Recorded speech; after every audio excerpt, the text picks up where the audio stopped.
Iranian official calls for Israel's destruction.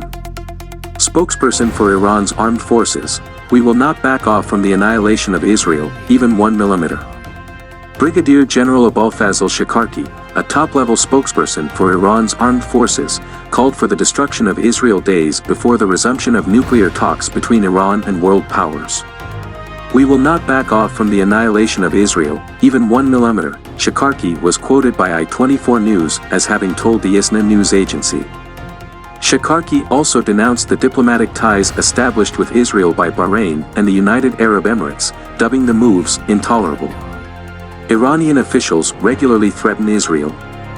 The most recent threat came from the commander of the Iranian Revolutionary Guard's aerospace forces, Amir Ali Hajizadeh, who said that Israel was doomed to disappear and that any action by Israel against the Islamic Republic would hasten that disappearance.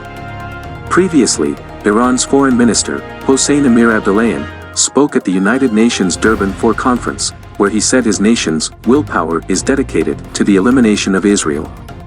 In September, Iranian Defense Minister Mohammad Reza Ashtiani warned Israel that any unwise and stupid measure will trigger a crushing response from Iran that would inflict heavy costs on the aggressor.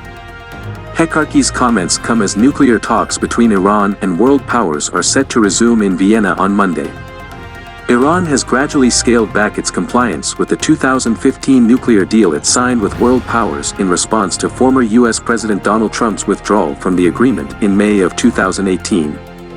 Iran has repeatedly demanded that the U.S. lift sanctions imposed on Iran as part of the nuclear talks and also reassure Iran it will not abandon the deal again.